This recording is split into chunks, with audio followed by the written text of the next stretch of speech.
Hi there friends, welcome to the channel. Today we are going to make a super simple stewed rhubarb recipe. So please join me and find out for yourself how easy it really is.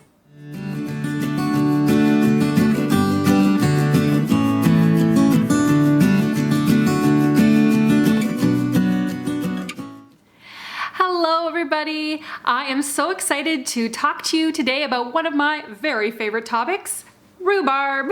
I live by the life philosophy that less is more, and financially, I don't know what could be cheaper than making stewed rhubarb from the rhubarb plants in my backyard. All it takes is some rhubarb, sugar, and water, and I have a really tasty dessert for my family. It's also just sort of a sentimental thing for me because I had it growing up.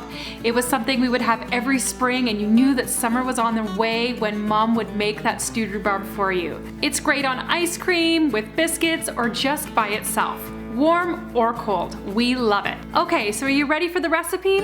First of all, I want to reference another video I made about rhubarb. This was a rhubarb pie recipe, but I talked in there all about growing your own rhubarb. So if that's something you're interested in, definitely check that video out as well.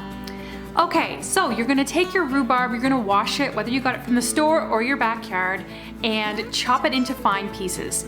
A lot of people like to use ruby red rhubarb for their stewed rhubarb. Just gives it a nice red color, but we grow a mix of rhubarb in our backyard, so I'm using some ruby red, some that's a little more green, and I think it just tastes fabulous no matter what color it turns out to be in the end. Because I'm using more green into this, it's probably gonna have a more pink tinge to it than a red tinge. Still so delicious. So to make stewed rhubarb, you're always going to think in terms of these proportions. For every 6 cups of chopped rhubarb you have, you're going to have 1 cup of white sugar and 2 tablespoons of water. Now I obviously have a lot more than 6 cups of chopped rhubarb in here. I took my biggest cooking pot and I have 18 cups of chopped rhubarb in here. So if we do some simple math, that means I need 3 cups of white granulated sugar and 6 tablespoons of water.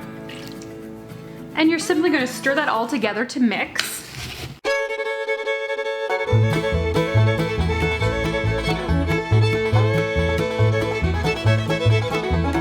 Once I've got it mixed, I'm moving to the stove. On your stovetop, bring the rhubarb water and sugar mixture to a gentle boil, stirring frequently so that it doesn't burn to the bottom of your pot. Once it gets boiling, continue to cook that rhubarb until the rhubarb is soft and it looks like a stewed rhubarb consistency, or about 15 minutes.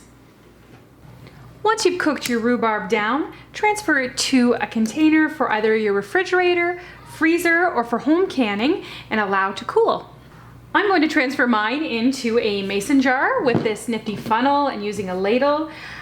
If you don't know already, down below I will link some of the products I use for my canning and preserving and mason jar needs, because I use mason jars for literally everything. This stewed rhubarb I'm not going to process in my cans. I'm just going to pop them in the fridge because we'll probably eat this within a few days.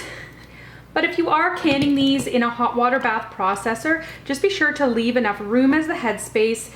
Lid it and put it in a submersive hot water boiling bath for only 10 minutes. That's all it will take for processing stewed rhubarb.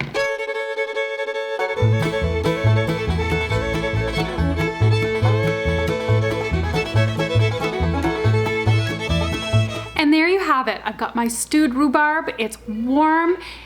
It smells absolutely delicious, and I can't wait to eat it with my family tonight.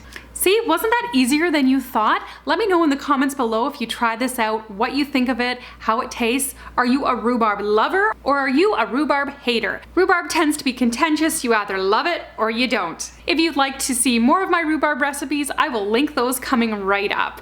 I can't wait to see you all in the next video. For the least, this is Jen.